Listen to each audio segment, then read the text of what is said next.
राम राम राम राम।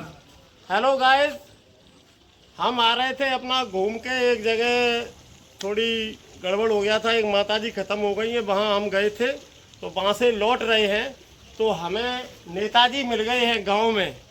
मैं इन्हें अक्सर देखता हूँ, कहीं कोई भी घटना घट जाती है ये वहाँ ज़रूर अपनी हाजिरी लगाते हैं, सांत्वना देते हैं, खुशी गम हर बात में खड़े रहते हैं। तो हम इनसे कुछ बात करेंगे।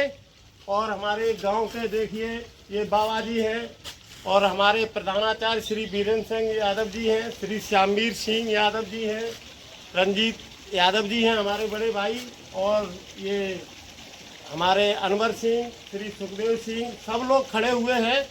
तो फूफा जी राम राम। राम राम राम राम बेटा राम राम। हम जब देखते हैं कोई भी घटना घट जाती है, कोई भी आपके पास खबर कोई तो करता ही होगा फूफा, कि आपको मतलब ऐसे ही सपना हो जाता है। सपना नहीं, देखिए हमारे सूत्र हैं हर जगह हमारे लोग हैं, लगे हुए हैं जो हमारे शुभचिंतक हैं, और वो जानते हैं कि हमको जहाँ भी दुख होगा, जहाँ कोई परेशानी होगा तो मैं मौजूद रहूँगा। तो उनसे कह रखा है कि जब भी कोई बात हो, रात को हो दिन को हो, हमें केवल सूचित करो, व्हाट्सएप पे भेज दो, हम वहाँ हाजिर होंगे। बहुत बढ़िया बात। देखिए हर गांव में कार्यकर्ता होते हैं तो आपको वो खबर करते हैं और आप तुरंत दौड़े चले आते हैं। जरूरी नहीं है कि आप, हमने कभी बड़ी गाड़ी से देखते हैं तो कभी आप बाइक से ही दौड़ देते हो। हम पैदल भी दौड़ देते हैं, साइकिल से भी दौड़ देते हैं, जो भी साधन, इन साधन के मोहताज नहीं हम। जो साध्य है हमारा, जहाँ पहुँचना है वो आवश्यक है। अच्छा, साधन कोई भी हो, नहीं हो तो वैसे ही साधन। तो ये पीडीए के बारे में एक बार समझा दो, पीडीए का, और आप जो घूम रहे हो पब्लिक में क्या संदेश दे रहे हो ये भी बताओ। देखिए ऐसा है कि इस देश में प्रजातंत्र है? लेकिन क्या हुआ है, कुछ लोगों ने प्रजातंत्र को मुट्ठी में कर रखा है। मुश्किल से 10% लोग ऐसे हैं कि पूरे 90% लोगों को सदियों से गुमराह करते रहे। हम आजाद हुए उसके बाद भी वो गुमराह कर रहे हैं, और सत्ता पे मलाई खाने के लिए मुख्य सीट पे बहुत बैठ जाते हैं। अब क्या हुआ है, हमारे राष्ट्रीय अध्यक्ष आदरणीय अखिलेश यादव जी ने, बहुत विद्वान है, वो भी पढ़े लिखे व्यक्ति हैं, राजनेता हैं, उन्होंने पहचाना कि हो क्या रहा है इस देश में। मुट्ठी भर लोग लोकतंत्र पर कब्जा किए हुए हैं, जबकि हमारे 90% लोग हैं, अनाथ हैं, गिड़गिड़ाते हैं लोगों से, उनसे भीख मांगते हैं, आरक्षण की भीख हो चाहे कोई भी हो। तो उन्होंने जो है 90% लोगों को इकट्ठा करके पीडीए बनाया है। पीडीए में पिछड़े हैं, जो भी पिछड़ी जातियां हैं सब। पीडीए का मतलब एक बताया गया कि पीड़ित को भी पीडीए ही मान लेते हैं हम लोग। ना, हम कह तो रहे हैं कि पिछड़े जो हैं उनको सब इकट्ठा किया है। फिर पीडी दलित लोग हैं, जो मतलब जिन्हें हम अछूत कहते थे, वो हैं।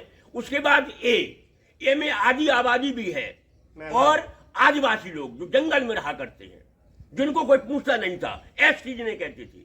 और उसके बाद जो कुछ वंचित जातियां हैं, जैसे हमारे जो कुछ 10% में भी हैं, वो क्या है, उन्हें भी नहीं पूछते हैं। कुछ जो चतुर जो हैं, 10% में भी चतुर हैं, और जो चतुर नहीं है वो भी हमारी पीडीए में हैं। यानी सर्व जाति के लोग जो पीड़ित हैं, वंचित हैं, शोषित हैं, और इन मुट्ठीभर लोगों से सताए हुए हैं, वो सब पीडीए में है। नेताजी, हमारे गांव का स्कूल भी बंद कर दिया गया है, ये इसके बारे में क्या कहना चाहेंगे? स्कूल क्यों बंद कर रही है, मर्जर क्यों कर रही है सरकार? देखिए स्कूल का मामला क्या है कि देखो, शिक्षा से सब कुछ होना है।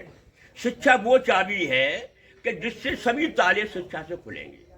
शिक्षित हो जाएंगे तो हमारे अंदर विवेक पैदा हो जाएगा, क्या सही है और क्या गलत है। तो ये मुट्ठी भर लोग हैं, ये नहीं चाहते हैं कि लोग शिक्षित हो जाएं और हमसे सवाल जवाब करने लगे। और जो वर्तमान सरकार है, जिसे भाजपा सरकार कहते हैं, और ये भाजपा नहीं है, हम कहते हैं इसको संघी भाजपा, संघ जो आरएसएस है उसकी भाजपा है। तो इस सरकार ने ये कर रखा है कि अब तो ये जो पीडीए आया, 24 में पीडीए आया, जो कह रहे थे 80 में 80 सीटें मिलेंगी, तब 43 सीटें पीडीए वालों को मिली। तो इनकी हवा खराब हो गई। अब ये बहुत बौखलाए हुए हैं, इसलिए स्कूल बंद कर रहे हैं। स्कूल बंद कर लेंगे, बच्चे पढ़ नहीं पाएंगे, और फिर क्या होता, पोलिंग थी, पोलिंग भी नहीं हो पाएगी। तो अब ये पूरी तरह से, यानी 90% को जो पीडीए समाज है उसको बिल्कुल गुमराह करना चाहते हैं, उसको बर्बाद करना चाहते हैं। ये वोट नहीं दे पाए, चुनाव आ रहा है कि वोट नहीं दे पाए, पोलिंग नहीं बन पाए। जब पोलिंग नहीं बन पाएगी तो लोग वोट कहाँ जाएंगे देने के लिए। दूसरी बात है, पोलिंग में जब एक एक पोलिंग पर कम से कम 1200-1300 वोट होंगे तो वो वोट कैसे हो पाएंगे, सब पढ़ पाएंगे। क्योंकि जब मशीन है तो मशीन में एक वोट कम से कम 3 मिनट में पड़ता है। 3 मिनट तो मुश्किल से 400 वोट पढ़ पाएंगे। तो इनकी पूरी रणनीति है ये मुट्ठीभर लोगों की, और ये तानाशाह है एक तरह से। तो इनकी है कि केवल जो पीडीए है वोट न डाल पाए, पढ़ न पाए, और ये हमारा बिल्कुल गुलाम रहे। तो 5 किलो दे रहे हैं 80 करोड़ लोगों को, इसका मतलब कितनी बुरी तरह गरीबी है। तो इन लोगों ने पूरा सिस्टम खराब रखा है। और हमारे राष्ट्रीय अध्यक्ष ने कह दिया है कि पीडीए जो है, हम अपने गांव में किसी पेड़ के नीचे यानी पीडीए पाठशाला लगाओ। दारू की दुकान बढ़ा दी हैं, ये तो इन्होंने मधुशालाएं बढ़ा दी हैं और पाठशालाएं कम कर दी हैं। तो ये षड्यंत्रकारी जो हैं, इनको, इनकी चालों को पीडीए समाज सब समझ जाए। और हम आप लोगों से भी निवेदन करते हैं कि गांव गांव इन बातों को फैलाएं, समझाएं उन लोगों को कि जब लोकतंत्र खतरे में पड़ जाएगा, तानाशाही आ जाएगी, तो हम गुलाम हो जाएंगे। पूरा देश बेच दिया है। एक बात और कह दूं कि इस देश की जितनी पूंजी है उसका 75% केवल 17 लोगों के पास है। उसमें अडानी अंबानी भी हैं, यानी 17 लोग पूरी पूंजी पे लगाए हुए हैं, देश को गरीब कर दिया।